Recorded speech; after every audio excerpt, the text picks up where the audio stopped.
कि लोग जब बीएसएनएल की तरफ देख रहे हैं और डाटा से की जो प्राइस हाइक है उस पर परेशान है। बीएसएनएल क्या-क्या कर रहा है? नया नियम जो लागू हुआ पोर्ट को लेकर कि पोर्ट नहीं करा सकते, ऐसी भी बातें हो रही, तो क्या पोर्टिंग बंद हो गया है? ट्राई ने जस्ट अभी एक नियम क्या लगाया कि जब आप पोर्टिंग करते हैं या सिम रिप्लेस करते हैं तो एक हफ्ता के लिए पोर्टिंग नहीं कर सकते। अभी जो 25% के राउंड अबाउट टैरिफ हाइक हुआ है अदर ऑपरेटर का, तो तकरीबन बीएसएनएल से 1.5 गुना से 2 गुना टैरिफ पे ज़्यादा पे वो लोग आ चुके हैं।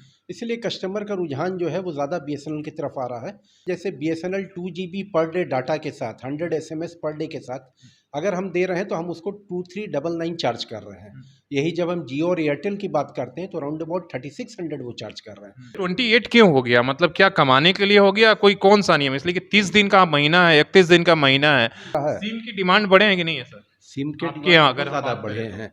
कितना सीधे डबल हो गया, कितना हो गया? पहले जो हमको बेचते जो सिम पूरे मंथ में हम बेचते थे थे। वो हमने उससे 1.5 to 2 टाइम्स जो है सिर्फ 10 दिनों के दौरान 10 में दिनों में हमने जुलाई के दौरान में बेचा है। नमस्कार, सोशल संवाद में स्वागत है। मैं शशि भूषण। हम लोग बीएसएनएल के ऑफिस में हैं और आज बात फिर से जो आपकी और हमारी आज समस्या है कि जो टैरिफ जिस तरीके से बढ़ा है, लोग परेशान हैं, तो बीएसएनएल इसके लिए क्या कुछ तैयारी है? बीएसएनएल की तरफ लोग देख रहे हैं, किस तरीके से आप सिम पोर्ट करा सकते हैं, किस तरीके से नया सिम खरीद सकते हैं, और अगर वैलिडिटी के लिए प्लान लेना चाहते हैं तो क्या क्या ऑप्शन है, कि क्या कुछ तैयारियां चल रही हैं कि आपका डाटा से लेकर कनेक्शन जो है आपके मोबाइल तक सही से पहुंचे। उस तमाम तैयारियों पर बात करेंगे। हमारे साथ बीएसएनएल के एजीएम साहब हैं, ये सारी डिटेल्स देंगे। तो सबसे पहले सर, बातचीत करने के लिए स्वागत है आपका। और मेरा सवाल वहीं से है कि लोग जब बीएसएनएल की तरफ देख रहे हैं और डाटा से की जो प्राइस हाइक है उस पर परेशान है, बीएसएनएल क्या-क्या कर रहा है? सर उधर देखिए बस मोबाइल। बीएसएनएल जो है पूरा तैयारी के साथ अपना लगा हुआ है और हम सारे ऑफिसेज जितने भी बीएसएनएल के हमारे ऑफिसेज हैं सब जगह हम लोगों ने कैंप लगा दिया है। हर जगह पर कस्टमर को सिम मिल सकता है जो नियरेस्ट एक्सचेंज हो।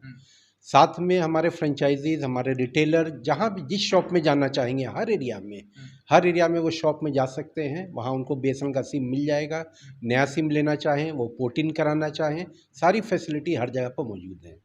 टोटल जमशेदपुर में जो हम लोग बोले तो तकरीबन 700 दुकानें हमारी ऐसी हैं, 700 रिटेलर हम जिनको बोलते हैं, वहाँ पर आप सिम ले सकते हैं।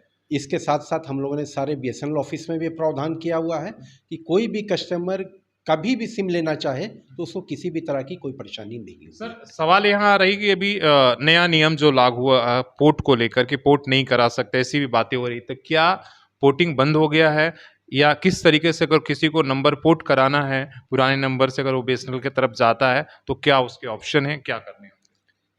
पोर्टिंग ट्राई का जैसा नियम आया है कि हम कोई भी ऑपरेटर एक से दूसरे ऑपरेटर में जा सकते हैं और अपना सिम को सेम नंबर रिटेन करते हुए बदल सकते हैं। तो ये जनरली होता था कि जब हम किसी ऑपरेटर में रहते हैं तो 3 महीना रहने के बाद दूसरे ऑपरेटर में पोर्टिंग कर सकते हैं। ट्राई ने जस्ट अभी एक नियम क्या लगाया कि जब आप पोर्टिंग करते हैं या सिम रिप्लेस करते हैं तो एक हफ्ता के लिए पोर्टिंग नहीं कर सकते।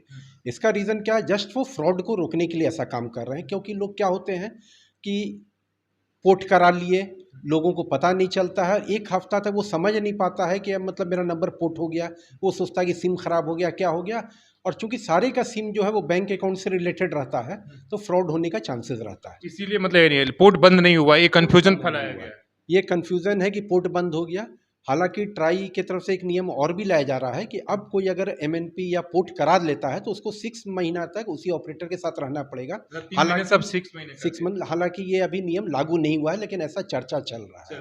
लेकिन वो एक हफ्ता तक जो है वो एमएनपी सिम चेंज होने के बाद नहीं करा पाएगा, ये लागू हो गया है। वो बीएसएनएल ऑफिस लोगों के हित के लिए ही है कि वो फ्रॉड जो दुनिया में चल रहा है, ऑनलाइन फ्रॉड है या सिम चेंज वाला, वो चीज़ थोड़ा सा कमी हो जाएगा। बीएसएनएल के ऑफिस में अगर हम जाएंगे और वहां पर अपने आधार कार्ड या लेकर जाएंगे तो नंबर पोर्ट करने की प्रोसेस हो सकता है? बहुत ही सिंपल प्रोसेस है। आपका आजकल सारे चीज़ मैनुअल सिस्टम से तो ख़त्म हो गया है, तो सारा डिजिटल है। आप जाएंगे, सिंपल आपके पास पॉकेट में आधार कार्ड रहना चाहिए और आप वोटर कार्ड हो, आधार कार्ड हो, आप लेकर के किसी भी ऑफिस में जाइए, किसी भी रिटेलर के पास जाइए, सारे जगह पर आपको नया सिम या मतलब एमएनपी सिम जो भी चाहे कराना वो करा सकते हैं। एमएनपी सिम के साथ एक नियम क्या है कि जब आप एमएनपी कराते हैं तो पहले ये 4 दिन के ड्यूरेशन में सिम चेंज हो जाता था, इसको अब 1 वीक का टाइम कर दिया गया है। रीज़न क्या गया है कि थोड़ा सा वेरिफिकेशन को और स्ट्रिंजेंट किया गया ताकि हम और प्रॉपरली वेरीफाई कर पाएँ। तो अब क्या होगा कि आपको ऐसा नहीं है कि आपका सिम जो है बंद हो जाएगा, पुराना सिम जो है वो 1 वीक तक चलेगा, उसके बाद क्या होगा कि आपको नया सिम स्टार्ट हो जाएगा विदिन 4 आवर्स के। तो आपका सिर्फ डाउन टाइम जो होगा वो 4 आवर्स का ही होगा, आपका नया सिम स्टार्ट हो जाएगा। सर सवाल मेरा ये है कि अब थोड़ा सा हम बात करेंगे प्लान की तरफ से, इसलिए कि सबसे ज़्यादा लोग रेट बढ़ने से, प्राइस हाइकिंग से परेशान है कि भाई तीनों जो निजी सेक्टर की कंपनियां हैं उन्होंने इतना एक ही बार ये कर दिया कि 149 से 200 रुपया तक कर दिया। बीएसएनएल ने रेट नहीं बढ़ाया बल्कि कुछ कुछ ऑफर और उन्होंने जोड़ा है। तो आपके यहाँ अगर कोई मंथली वैलिडिटी के लिए प्लान शुरू करना चाहे तो क्या प्लान है, मंथली क्या है, सालाना क्या है, कुछ ऐसा आप हमें डिटेल्स बता सकते हैं? बीएसएनएल टैरिफ के मामले में अदर ऑपरेटर से पहले भी चीप था। जब दूसरे ऑपरेटर ज़्यादा पैसों में दे रहे थे बीएसएनएल से, अभी जो 25% के राउंड अबाउट टैरिफ हाइक हुआ है अदर ऑपरेटर का, तो तकरीबन बीएसएनएल से 1.5 गुना से 2 गुना टैरिफ पे ज़्यादा पे वो लोग आ चुके हैं। इसलिए कस्टमर का रुझान जो है वो ज़्यादा बीएसएनएल की तरफ आ रहा है। अब बीएसएनएल के पास हर तरह का ऑप्शन है। 28 डेज से भी अगर हम जाते हैं तो एनुअल प्लान भी हमारे पास है। एक एग्जांपल हम देना चाहेंगे कि जैसे BSNL 2 GB per day data के साथ 100 SMS पर डे के साथ अगर हम दे रहे हैं तो हम उसको 2399 चार्ज कर रहे हैं। यही जब हम जियो और एयरटेल की बात करते हैं तो राउंड अबाउट 3600 वो चार्ज कर रहे हैं। तो तकरीबन हम देखें तो 1.5 गुना ज़्यादा है एनुअली प्लान में। मंथली प्लान में अगर हम जाते हैं तो हम लोग 1.5 GB डाटा के साथ जो है वो दे रहे हैं 184 रुपीज़ में। अदर ऑपरेटर उसको, जियो जो है वो 299 में, एयरटेल जो है वो 339 में। तकरीबन देखिए तो आप डबल के करीब जा रहे हैं। तो इसी तरह सारे प्लान्स में है। हम लोग के पास 28 डेज वैलिडिटी से लेकर के अगर आप जोड़िए तो एनुअल 365 डेज वैलिडिटी तक सारा प्लान मौजूद है। 35 दिन का भी है, अगर मान लीजिए कोई वैलिडिटी के लिए रिचार्ज कर रहा है, वैलिडिटी के लिए कर रहा उसके है, लिए भी वैलिडिटी के लिए भी जो करेगा तो 35 डेज 107 का रिचार्ज कर सकता है। 107 रुपये में 35 दिन उसमें नेट भी मिलेगा, नेट भी उसमें मिलेगा, एसएमएस भी होगा, एसएमएस भी होगा, उसमें अनलिमिटेड कॉलिंग कर सकते हैं। अनलिमिटेड कॉलिंग है। चीज़ जो है हाँ। पहले जो था कि वो वैलिडिटी के लिए क्या था कि 6 मंथ्स वैसा कर सकते हैं, लेकिन अब हर ऑपरेटर का ये हो गया है कि वो 28 डेज वैलिडिटी में भी कर दिया है।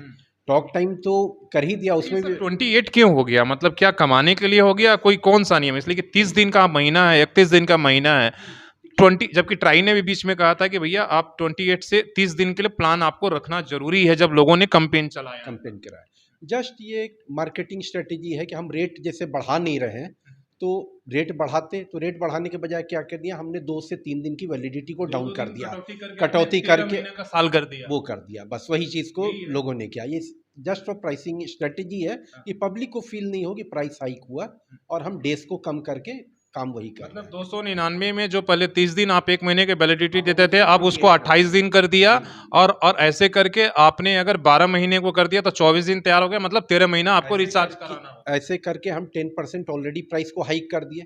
कुछ दिनों के बाद जब पब्लिक भूल जाती है इस बात को तो अब वो 28 डेज में ही प्राइस को हाइक कर दिया। तो एक्चुअली 25% जो प्राइस हाइक हुआ और 10% पहले हुआ, तो इस तरह से देखा जाए तो 30% तकरीबन लोगों पर एक्स्ट्रा बोझ पड़ जाता है। कुछ लोग तो 24 दिन का भी ला दिया है सर, आपने देखा होगा। एवरीथिंग, हर तरह के। दूसरा एक ये भी होता है कि हर तरह के कस्टमर मौजूद होते हैं मार्केट में। कोई जैसा होता है कि कुछ दिन के लिए कहीं बाहर गया तो कुछ दिन के लिए करा लिए और उसके बाद लौट आए काम करने के बाद। तो इसीलिए हर तरह का स्ट्रेटेजी होता है कि हर तरह का हम ऑप्शन को अवेलेबल रखेंगे। तो 7 दिन का भी रहता है, 14 दिन का भी रहता है, एवरी फैसिलिटी अवेलेबल है। जिस टाइप के कस्टमर को रिक्वायरमेंट है उस तरह से कार्य लेकिन कर सकते हैं। 35 दिन वाला सिर्फ बीएसएनएल ही दे सकता है, बाकी कोई और नहीं दे सकता है। इस बात को तो मानते हैं कि 107 में 35 दिन की वैलिडिटी सिर्फ आपको बीएसएनएल दे देता, वो भी अनलिमिटेड कॉलिंग के साथ, डाटा के साथ। बीएसएनएल का जितना भी प्लान्स है सारे अदर्स के अगर कंपैरिजन करें तो हम लोग मतलब 50% कम चीपर है, 50% चीपर है। तो हाइक होने के बाद कस्टमर का रुझान जो है बीएसएनएल की तरफ इसलिए आ रहा है क्योंकि उन लोगों को ऐसा फील हो रहा है कि हम लोग बार बार जो है वो रेट जो है उधर बढ़ते जा रहा है। सिम की डिमांड बढ़े हैं कि नहीं है सर? सिम के आपके यहाँ अगर ज़्यादा बात बढ़े करें तो हैं। कितना, सीधे डबल हो गया, कितना हो गया? पहले जो हमको जो सिम पूरे मंथ में हम बेचते थे वो हमने उससे 1.5 टू 2 टाइम्स जो है सिर्फ 10 दिनों के दौरान 10 में, दिनों में हमने जुलाई पूरा के महीना दौरान में बेचा है। बेचा है। तो आप समझ सकते हैं किस तरीके अगर से हम जाएँ तो हमको लग रहा है कि हम 5 टाइम्स टू 6 टाइम्स क्रॉस करेंगे, क्रॉस कर करेंगे। जाएँगे। और एक सवाल फिर से आपसे हमने ये पूछेंगे जो हमने सर से भी पूछा कि बीएसएनएल देश के लिए कितना ज़रूरी है? देखिए, जो कॉम्पिटिशन का दौर चल रहा है और हमारा मतलब एक बीएसएनएल को रहना बहुत ज़रूरी है। स्ट्रैटेजिक सेक्टर हमारे कम्युनिकेशन मिनिस्टर साहब भी बोले हैं कि स्ट्रैटेजिक पीएसयू हर इसको रहना ज़रूरी है, चाहे डिफेंस में काम आए, चाहे कोई आपदा आती है उस दौरान बीएसएनएल काम आता है, कोई अदर ऑपरेटर उस वक़्त नहीं आगे आता है। आप किसी भी आपदा में देखिए, चाहे केरला में आया, चाहे उत्तराखंड में आया, हर जगह बीएसएनएल ही आगे बढ़ता है। कहीं पर भी आप मान लीजिए कि बॉर्डर एरियाज़ में अगर हमको कनेक्शन देना है तो बीएसएनएल को याद किया जाता है। चाहे तो किसी सुदूर गाँव में तो और पहुँचना है दूसरी तो। चीज़ की एक बैलेंस रहने के लिए, जैसे मान लीजिए कि आप अदर ऑपरेटर ही कर लेते हैं, प्राइवेट ऑपरेटर, तो वहाँ पर मनमाना रेट स्टार्ट हो सकता है, पब्लिक को फिर जो चाहेगा वो आपको पे करना पड़ेगा। बीएसएनएल है तो एटलीस्ट एक बैलेंस बनाए हुए है अभी सर कि बीएसएनएल के कितने अगर देश भर में हम बात करें तो अभी कितना मोबाइल के सेक्टर में बात करें तो कस्टमर की क्या मतलब होगा? कंज्यूमर कितने होंगे लमसम? देश का तो अभी हम नहीं बता पा रहे हैं, लेकिन जमशेदपुर में तकरीबन 1.5 लाख कस्टमर आज के दिन में मोबाइल के हैं और झारखंड की बात करें तो 15 लाख के करीब हम लोग हैं। करीब है। और ये डाटा हमें लगता है करोड़ों में बहुत जल्दी पहुँच करोड़ जाएगा। में हो अगर जाएगा। इसी तरीके से इसी तरह से अगर हम एक सर्कल में 15 लाख हैं तो ऑल ओवर इंडिया में ज़रूर हम लोग 2 से 4 करोड़ कम से कम होंगे ही। हमें लगता है इससे ज़्यादा भी आंकड़ा ये हो सकता है। तो आप सुन रहे थे पूरे डिटेल से हम आपके जितने भी सवाल थे बातचीत करने को लेकर आगे आने वाले आपको हो सकता है ये 6 महीने या साल भर में जिस तरीके से बीएसएनएल के रीडेवलपमेंट हो रहे हैं, जिस तरीके से टेक्नोलॉजी बदल रही है और नेटवर्क को इस मजबूत किया जा रहा है, तो आपको एक नए स्वरूप में देखने को मिलेगा। लेकिन आज भी इनके अगर 3G कहने के लिए ज़रूर है, लेकिन वो 4G के स्पीड दे रहा है और 4G जो है वो 5G एक का आपका काम दे रहा है। तो आप जो है तमाम हमने डिटेल सर से लिया कि रिचार्ज से लेकर सिम पोर्ट कराने तक सारे ऑप्शन अवेलेबल है। अगर आपके प्राइवेट दुकान वाला या कोई छतरी पर नहीं मिलता तो सीधे आप अपने नज़दीक के जो बीएसएनएल ऑफिस है वहाँ जा सकते हैं। वहाँ भी ये सेवा शुरू है और हमें लगता है ₹100 से शुरू है आपने सर सिम 100 देने रुपए का। से, हाँ, 100 ₹100 में रुपए। जिसमें डाटा भी आपने 1 सिम दे रहे हैं कि 2 सिम? इसमें जब हम सिम देते हैं 100 रुपए में तो उसमें 249 का उसको रिचार्ज देते हैं फर्स्ट टाइम वाला। हुँ। तो 249 में जो है आपको 2 जीबी डाटा पर डे और 45 डेज़ की वैलिडिटी होती है। ये 45 डेज़ लैप्स करने के बाद भी 1 वीक तक आपको इनकमिंग आता रहेगा।